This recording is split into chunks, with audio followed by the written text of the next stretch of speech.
Welcome into the ESPN FC studios. I'm Adrian Healey with Steve Nicol and Stewart Robson alongside, hot off the action we saw between Uruguay and Cape Verde. And what action! Another exhilarating backwards and forwards roller coaster game. It ended 2-2. Both teams had the lead at one stage. Both teams having to come back. You look at the overall stats. Uruguay actually scoring 2 goals from their only 2 shots on goal of the game. Cape Verde managing 4, the expected goals telling its own story. But let's just start with the entertainment factor, Stevie. Cape Verde having held Spain 0-0, go and do it again, but in very different fashion this time. Do you know what I love about watching this team, particularly today, is every single thing they do is at full belt. Yeah. Whether it's challenging, whether it's going for headers, on the break. I mean, you see that they had way less of the ball, but I tell you what, every time they got an opportunity, they got men forward and they put pressure on Uruguay. So yeah, I think 100% Cape Verde deserved this point. Yeah. If you look at the stats, you might say something different, but in terms of watching the game, 100% they deserve to get this point. Yeah, it was full tilt all the way, wasn't it, Robbo, from start to finish? One of the things we were worried about in this World Cup, that the football would be slow tempo. It'd be too hot, people would pass in front of the opposition and there'd be a lot of playing around the back. That wasn't the case in this game, and that wasn't the case with, and I'm going to call them as Alexis calls them, Cabo Verde. Oh, yeah, I've been waiting for that. Yeah. I daren't go down that route. Yeah. Just and I mean, yet. they defended for their lives at times. They made some mistakes, of course they did. But they played balls in behind. They got it into the front players. They got themselves done. Even in the last 10 minutes, when you can imagine that they would be hanging on for a draw, they still got the ball forward. In the last couple of minutes, they played balls down the side. So I think it's a very, very good performance. And they looked a good team. They look athletic, they look strong, and they've got technical ability as well. Yeah, plenty of it. And the backwards and forwards nature of the game, dictated by Cape Verde coming out and taking the lead, Steve, with that free kick. Kevin Pena, he'll go down in history as the first ever goal scorer for Cape Verde. Yeah, I mean, listen, it's fantastic they got it, it's fantastic they scored, but the truth is the wall was an absolute disgrace. You thought you might it's say called that. a wall for a reason, and it's certainly walls that I'm used to. It doesn't split down the middle. So they were a little fortunate with that goal. Yeah. But at the same time, they deserved it. Yeah. Fernando Muslera to blame a little bit on that free kick? No? No, it's all the wall's fault. No, because he puts a wall in a certain position to cover a certain area. Yeah. And where the ball goes in, that's the area that he thinks the wall's covering. He takes a big step one way, doesn't he? Well, that's what I was going to say. The only thing you could fault him on, technically, he's done something wrong because he has a little jump to one side. So when the ball was hit, he's actually up in the air. Yeah. So then it takes him a little bit longer to get back across. I think he could possibly have done a little bit better because you could see it coming. But you're not blaming him, though. I'm not blaming him, but I think he could have done a little bit better. Could have got closer to it. Yes. And then perhaps Uruguay's best patch in the game just before the break, where they scored twice in 6 minutes. Robert, what did you make of them at that point in the game? It looked like they were going to go on and win it after Araujo. Well, Stevie and I are old-fashioned people, might say. But Stevie said a great point, and I would back it up completely. If you get the ball in the box, or when you get it into wide areas and you've got a chance of crossing the ball, cross the ball. And if you've got players arriving in the box at the right time and you get enough numbers in there, eventually the ball's going to fall for you. And that's what Uruguay did in that little spell. 2 excellent crosses. And Valverde started to find a bit of space out on the left-hand side. So he was bending balls in with his right foot. So that's when they found a bit of success. Balls played into the box, winning the first ball and then getting on and finishing the second. Yeah. Araujo and Canobio, the 2 scorers, after Bielsa had made 2 changes. Looking at that, the one thing that sticks out to me, because you're 2-1 up, look at the experience they've got in the middle of the park. Ugarte, Bentancur and Valverde. I mean, I thought the second half was going to be about Uruguay controlling the game, being in charge, not giving too much ball away, calmly getting themselves forward. I just thought that they've got so much experience on the field that they're going to control this. We never saw that at all. It just continued the same way that Cape Verde, when they did, got through the middle of the park and did try and create chances. So that really surprised me that they couldn't control. We go back to what we've been saying quite a bit over this World Cup.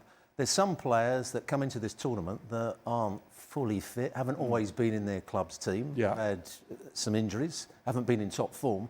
And I think you can say about that about 2 of the 3 central midfield players who you were just talking about. Well, I'd say really didn't get a look in at Manchester United. I think he had some decent games, but I don't think he's the greatest athlete. And up against Cape Verde, who are good athletes in midfield, they ran off the back of him at times. And Bentancur has obviously been playing the last few games for Tottenham when they've been a poor side. So he can be a very good player, he can be an influential player, but I don't think it is at his best at the moment. Yeah. This is pretty disastrous, isn't it, for Uruguay overall? I mean, I know they're still in the running, but to let Cape Verde come back to 2-1, from 2-1 and give away the equaliser the way they did, again, perhaps Muslera at fault. Well, Muslera, the defender's at fault to start with his pass across the penalty box. But what is Muslera doing coming out? If he just goes back and acts as a normal goalkeeper, the player on the ball still got to hit it from sort of 25 yards and beat a goalkeeper when 2 defenders coming across. It's just a bad decision from Muslera to come flying out and get beaten so easily and get caught in no man's land. Yeah, and it leaves them on 2 points, Steve, as we just saw. And the point is they have Spain to play. Cape Verde will have what they think is a winnable game. They could end up in 3rd place quite easily. And, again, I think Uruguay have fallen into the trap of, we've been talking so far about too many teams who are, we were talking earlier on about Belgium. Yeah. And Uruguay, to me, are kind of in the same boat because we're expecting something from Uruguay. When, actually, why are we expecting them to be so much better than other teams?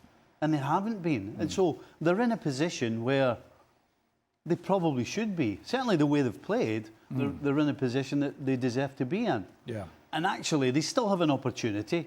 Obviously, we don't expect them to beat Spain, but they could still qualify if they take a point off Spain. Yeah. The way the 3rd round. The 3rd place finishers. 3rd place finishers, because their goal difference, if they draw with Spain, is going to be clear.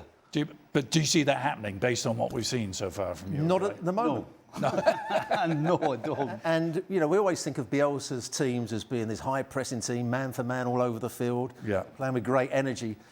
Now, while they're playing at a decent pace, they were outrun at times by Cape Verde. So they're not the team that Bielsa really wants to. It's not his style, really. He can't get the best out of these players. And we go back to players out of form. Nunez, who had that disastrous time at Liverpool, hasn't really done it at club level again.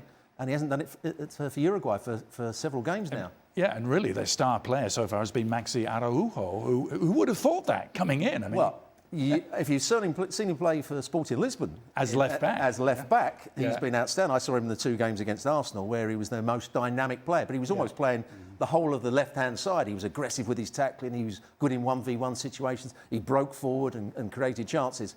But he's playing as an out-and-out left winger at the moment, which I don't think is his best position. Yeah.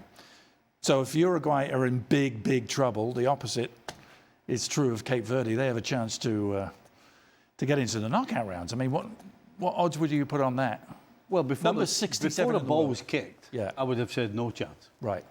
But now, when you see them playing and you see how they go about it and you see the energy, and sometimes you need a little bit of a break, and they've got them as well. Yeah. And they've got a goalkeeper who's about the same age as me, who seems to be playing out his skin. Yeah. So, you can't count them out. Yeah. Basically, they've gone from no hopers to you can't count them out. The Blue Sharks. Whoever finishes second in the group is likely, not certain, but likely to meet Argentina. That's going to be difficult. I was actually going to say that Stevie looked better than the goalkeeper, but there we go. Nothing wrong with your eyesight, son. But that's obviously going to be a difficult game. Really rough road ahead. The first thing these teams have got to do is try and qualify and become that second team.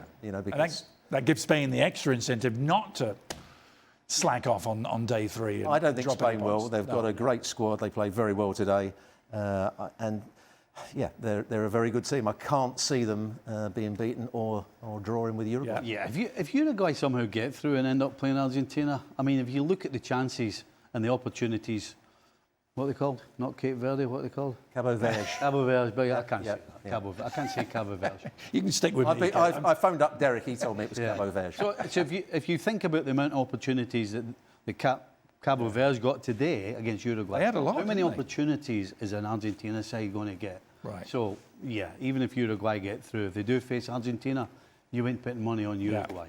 Another upset in the World Cup that's becoming fuller of them. 2-2 between Uruguay and Cape Verde. That will do it for us.